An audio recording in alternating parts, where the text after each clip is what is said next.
warahmatullahi wabarakatuh. Balik lagi bersama aku Nurul Laili Oktaviani dari kelas S6B dengan NPM 2022145000219. Kali ini aku akan membahas bagaimana pembukaan saat mengajar guru dan penutupan saat mengajar guru. Nah, untuk mata pelajaran yang aku ambil yaitu di mana ada keragaman sosial budaya masyarakat di Indonesia. Kita lanjut langsung ke dialognya yuk. Yang pertama ada pembukaan.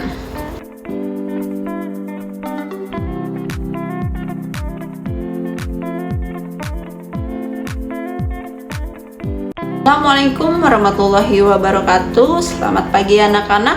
Apa kabar hari ini?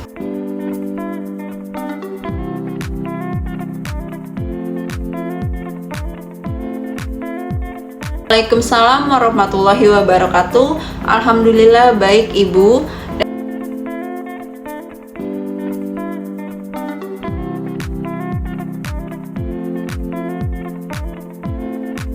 Alhamdulillah, semoga kita semua selalu sehat dan semangat belajar hari ini.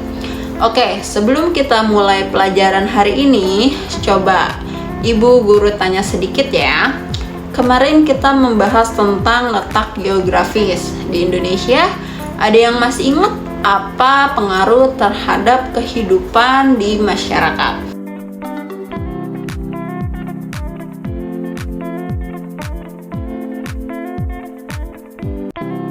Pengaruh mata pencarian budaya dan bahasa Ibu.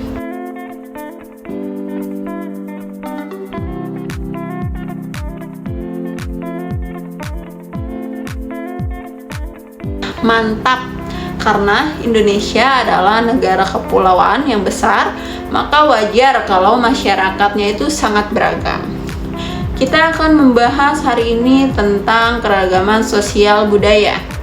Tapi sebelum itu coba bayangin kalau kalian jalan-jalan ke Pulau Papua, Bali, Aceh, kalian akan menemukan berbagai makanan, pakaian adat, bahkan bahasa yang berbeda.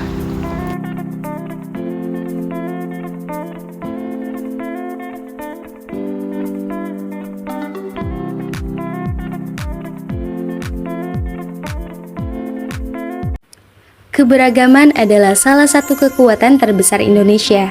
Dengan berbagai agama, adat istiadat, dan tradisi, bangsa ini menunjukkan bahwa perbedaan dapat menjadi sumber harmoni. Konsep Bhinneka Tunggal Ika menjadi landasan dalam menjaga persatuan di tengah keberagaman. Di dunia yang beragam ini, perbedaan agama bukanlah penghalang untuk bersatu. Kita semua memiliki tujuan yang sama, hidup dalam kedamaian dan saling menghormati. Setiap agama mengajarkan nilai-nilai kebaikan, cinta, dan toleransi.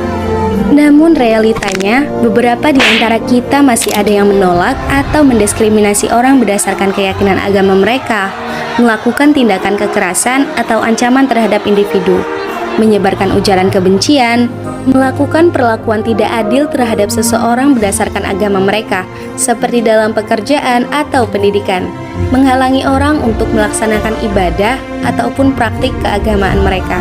Merasa bahwa keyakinan kita adalah yang paling benar, bahkan kita sering menyalahkan keyakinan orang lain, membuat kita yang harusnya bisa bersatu malah terpecah belah.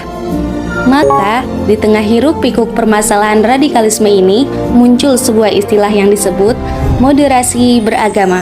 Apa itu moderasi beragama? Kata moderasi berasal dari bahasa Latin moderatio, yang berarti kesedangan, tidak kelebihan dan tidak kekurangan. Sedangkan menurut Kamus Bahasa Indonesia, berarti pengurangan kekerasan dan penghindaran keekstriman. Sedangkan dalam bahasa Arab, moderasi dikenal dengan kata wasat atau wasatiyah, yang memiliki padanan makna dengan kata tawasud, tengah-tengah, iktidal adil, dan tawazun, berimbang. Dalam konteks ini, moderasi berarti memilih posisi jalan tengah di antara berbagai pilihan ekstrim. Di era digital ini, media sosial menjadi jembatan komunikasi yang menghubungkan kita. Media sosial bukan hanya platform untuk berbagi informasi, tetapi juga alat untuk membentuk opini publik. Setiap postingan, setiap komentar memiliki potensi untuk membangun atau merusak. Dalam konteks sosiologi komunikasi, kita memahami bahwa pesan yang moderat dapat menciptakan ruang dialog yang konstruktif. Mari kita gunakan media sosial untuk mengedukasi, bukan hanya untuk menginformasikan.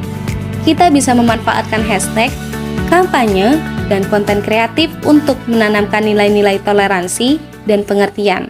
Ketika kita berbagi pesan moderasi, kita berkontribusi pada masyarakat yang lebih harmonis. Setiap dari kita memiliki peran. Mari gunakan kekuatan media sosial untuk menyebarkan pesan positif. Bersama kita bisa menciptakan dunia yang lebih baik.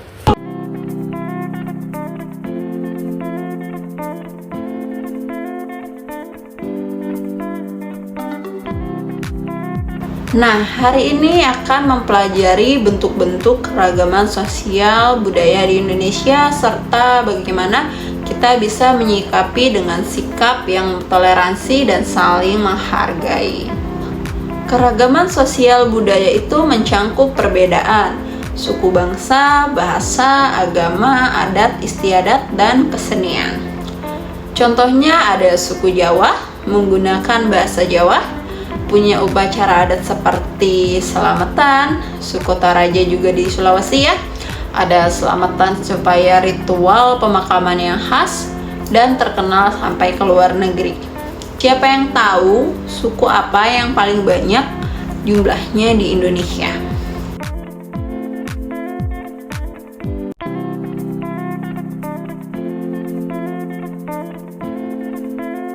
Suku Jawa, Bu.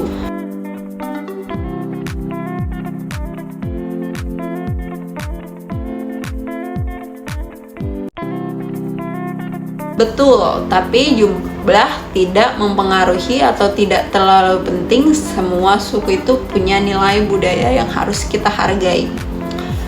Lalu bagaimana menurut kalian? Kenapa pentingnya bagi kita untuk memahami keragaman budaya ini?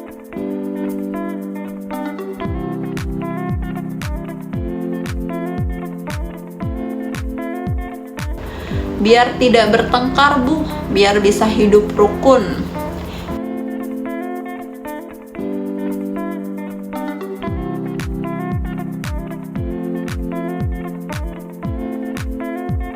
Tepat sekali. Jadi selain mengenal keragaman, kita juga harus punya sikap toleransi, saling menolong, saling menghargai, dan menjadi persatuan. Apa saja bentuk keragaman sosial budaya yang kita pelajari hari ini?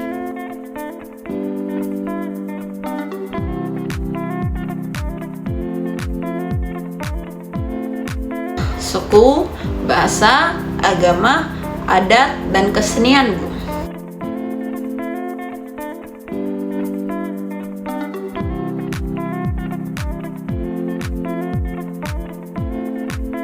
Bagus.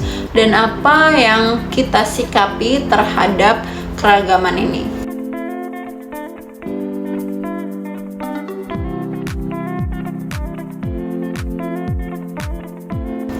Toleransi, saling menghargai, dan gotong royong, Bu.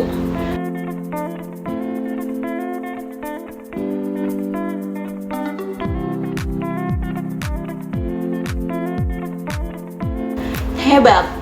Sebelum kita akhiri, ada yang ingin bertanya?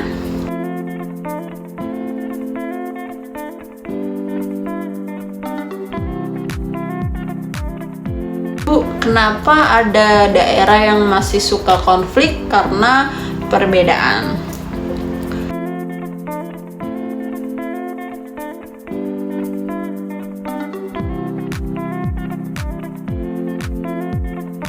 Pertanyaan yang bagus.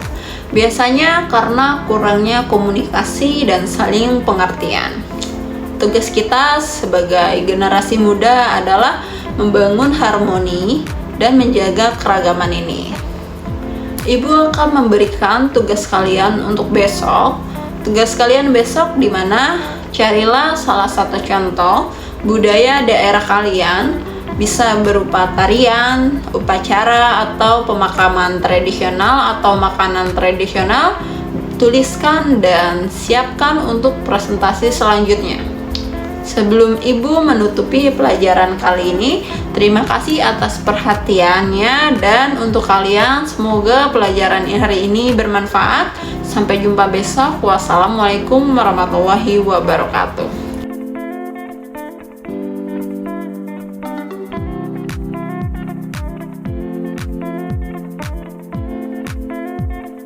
Waalaikumsalam warahmatullahi wabarakatuh. Nah, berikut adalah contoh pembukaan dan penutupan saat pembelajaran sebagai guru. Nah, untuk kalian, terima kasih telah menonton video ini. Semoga bermanfaat. Wassalamualaikum warahmatullahi wabarakatuh. Dadah.